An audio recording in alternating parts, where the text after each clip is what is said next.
First, I'd like to show you how widespread it is and how deep it is, how it doesn't just affect 4 states. And second, I'd like to show you why the proposals the Republicans are now making. The Republicans know that they're in trouble with state and local tax deductibility. So they're trying to make some compromises. The two they've proposed both won't work. So they ought to give it up and end this idea that they're going to remove state and local deductibility. So let me go over it. First, there are 44 American taxpayers who take the state and local deduction. That's not a small number. That's a third of all taxpayers, because we're talking about taxpayers. In other words, a family of 4 that submits one tax return is a taxpayer. 44 million out of about 120, 130 million total taxpayers. So a third of Americans are affected. And the amount of money they get is large, thousands and thousands of dollars a year. In almost no place is it less than $5,000. And finally, the myth, oh, this just affects New York, California, New Jersey, Massachusetts. It affects every state in the country in a very significant way. So the bottom line is simple. Every state is affected. Large numbers of people are affected in every state. And they're affected in a very deep way. Their taxes will go up significantly. So here are some numbers, and these come from the IRS's numbers. Now, this is, let's see which one we have first. Okay, they're all over the place. So there's California, which everybody points to, and 34% of the taxpayers are affected. But about the same percentage of taxpayers are affected in Georgia. A third of all the taxpayers in Georgia take advantage of state and local deductibility. Colorado, 32%. Let's look at, these are the highest states, but if you look at the highest states, guess who's here? Orrin Hatch, chairman of the Finance Committee. 35% of his taxpayers are affected, more than a third, and they get one of the highest rates of deduction, $12,954. That's thousands and thousands of dollars for more than a third of all Utahns. In fact, the percentage in Utah and the percentage in New York are the same. Okay, here, let's look at this one. Iowa, 29%, $10,000. They lose, you're going to go home, Mr. Iowa Congressman or Mr. Iowa Senator, and tell a third of your taxpayers they're going to lose a $10,000 deduction? Hawaii, North Carolina, big Republican state, 29%. And even look at Idaho, 28% at $8,800. Okay? Now, you say, well, they're going to double the standard deduction. Yeah, they are. But if you have a family of 3, the standard deduction is wiped out because you lose the personal exemption. That's $4,000. So, 4,000 times 3 is 12,000. Doubling the standard deduction is 12,500. If you have a family of 4, you not only lose the state and local deduction, but you lose in terms of the standard deduction because the personal exemption is gone. So look at this. This is incredible. Now, here are the lowest states. Nope. Kansas, 25. Kentucky, Mitch McConnell's state, 26. The lowest states, the ones who have the least effect, have far more effect than anyone ever imagined. South Dakota and West Virginia, 17% of the taxpayers. 17%. $9,000 of deductions lost in West Virginia, 6,000 in South Dakota. So the bottom line is this is deep and wide. The effect of state and local deductibility, the effect of removing state and local deductibility is deep and wide. And I think it's going to alone kill the Republican plan as it is. And by the way, these are states. Do you know how this affects Congress members, particularly in the more affluent districts that are represented by Republicans? It's huge. And we can give you the list of the 100 districts most affected. And those congressmen are not going to want to vote for this bill. So aside from the fact that it cuts Medicare and Medicaid, aside from the fact that it favors the wealthy, just alone, and let me just say this, I was involved in tax reform in 1986. The biggest problem for those who wanted to do reform for Messrs. Bradley and Gephardt was state and local deductibility. They had to remove it before they could move forward on the bill. The same thing's going to happen here. And when the Republicans remove it, they have a $1.3 trillion hole to fill because it's going to increase the deficit by another $1.3 trillion. And by the way, one other thing before I get to the second point. When they said it was $1.3 trillion, how could it just be 4 states? It's a huge number. It had to affect all of America, and it does. Now they've been worried, and it's reported that Thursday night, Gary Cohen, had dinner with a number of Republicans from these districts that are affected and proposed 2 solutions. The solutions they proposed are half-baked and won't work. They proposed 2. 1, you get a choice of the mortgage deduction or the state and local deduction. If you have to choose, your taxes are going to go up. Because if you don't itemize, you're using both. What kind of choice is that? And furthermore, they're sort of saying when they say choose between getting rid of the mortgage deduction or state and local, which of your hands would you like us to chop off? Left or right? That's a great solution. Okay? But the second one they say is, oh, this goes for rich people. This doesn't go to rich people. Capital gains, raising the top rate, lowering the top rate, excise tax, those affect rich people. Rich people don't have that much of their income in property. They have it in liquid assets. So listen to this. Let's say they limited it to just people with incomes below $200,000 a year, and they won't go that low. That's 50% of the value. There are huge numbers of taxpayers who make between $50,000 and $250,000 who are affected by this. That's where the money is. They're not going to reduce tax. They're not going to say if you make $175,000, you don't have to pay this. That's their base constituency. So to actually have an effect to prevent it from building a hole in the deficit, you have to go very deep into the middle class, upper middle class. Not going to happen. So both solutions are rotten. The only question I have is how could they have been so dumb to put this in to begin with? It's so obvious what the problem is, and within the first week, it's bubbling. And the only answer I have is this bill was not written by average Republican congressmen and senators. It was written by the hard right. And the hard right's little tool, the Freedom Caucus, said we won't go for a bill unless the hard right, Koch brothers, groups like that, Americans for Prosperity, what's Grover Norquist's group? Citizens for Tax Reform, approve it. And those guys ideologically don't like states to charge more.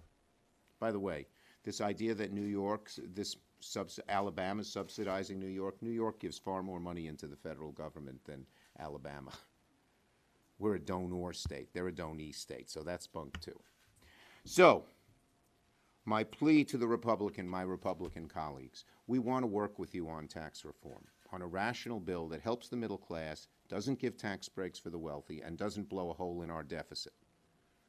Get rid of the idea of eliminating the state and local deductibility. You will never move a bill, given how many taxpayers it affects throughout the nation.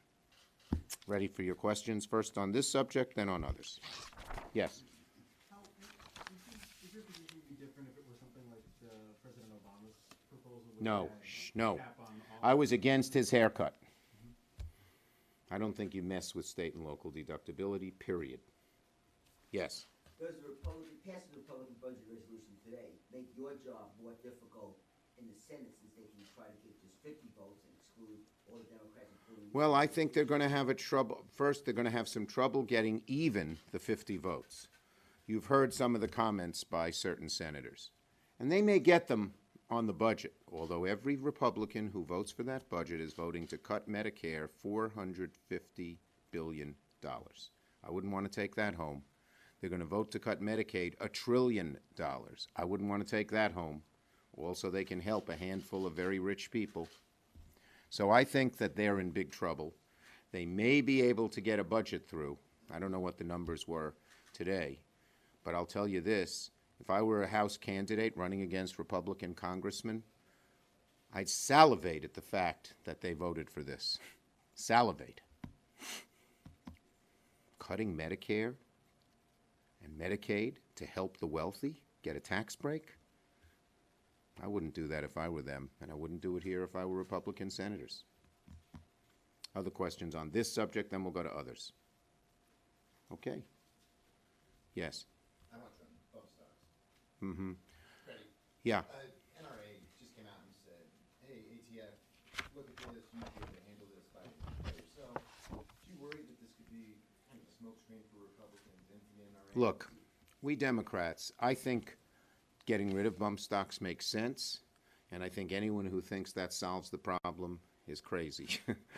We have to go much further and do rational gun control. The thing that has the best chance of passing, that would do the most good, is universal background checks. And sooner or later we'll get it. We're going to keep fighting for it. So I think doing bump stocks is fine, but it doesn't come close to solving the problem. And, as I said this morning, I challenged the president. Before he ran for office, after Sandy Hook, he said he supported President Obama's proposals on gun control, on gun safety. And I challenge the president. This is an area where you can really do some good. You say you're a leader? Well, then don't follow the NRA. Don't let their extreme positions dictate what you do. This is a way to show leadership. Call Democrats and Republicans together and say, come up with a rational solution. And I'd be happy to participate in such a gathering. Other questions? Yes.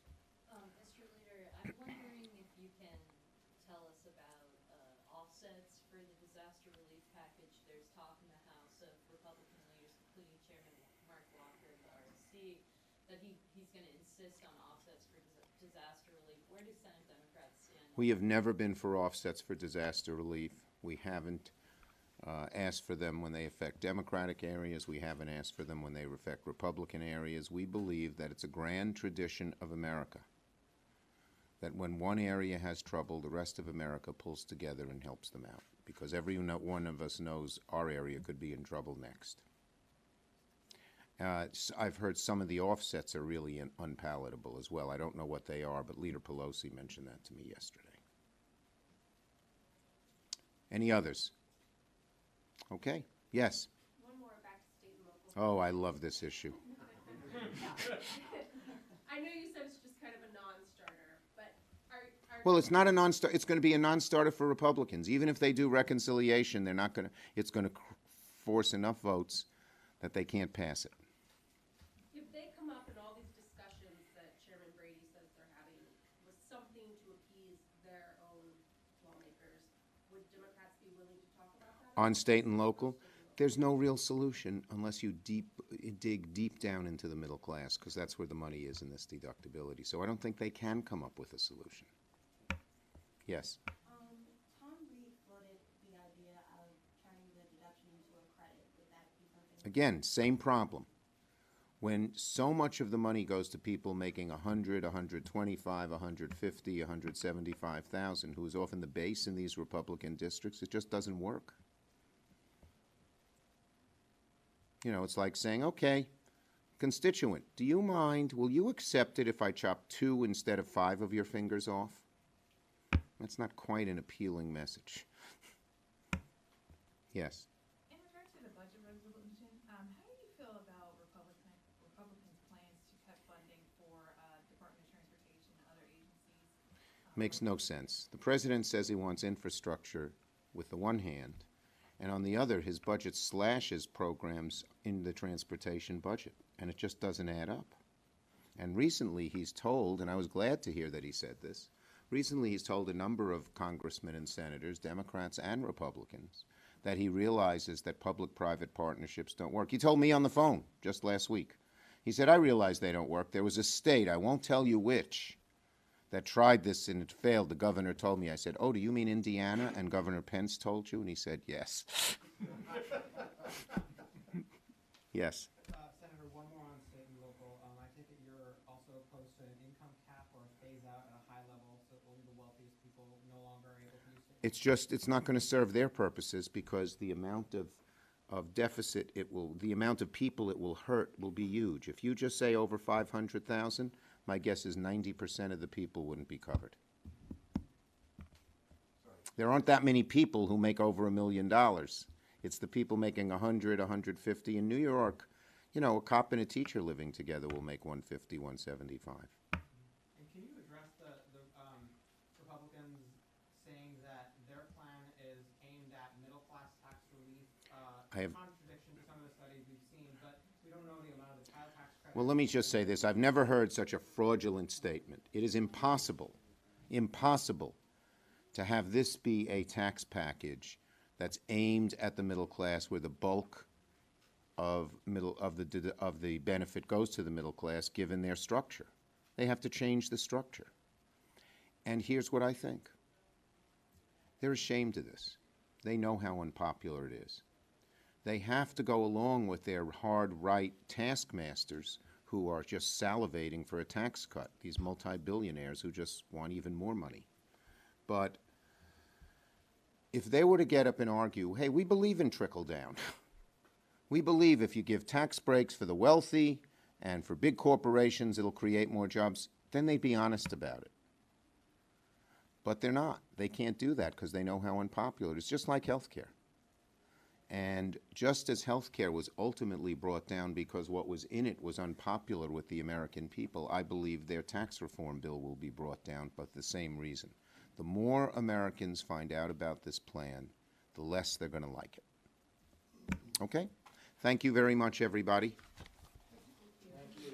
And if you'd like copies of these charts, we can give you personalized ones. Autographed? Autographed.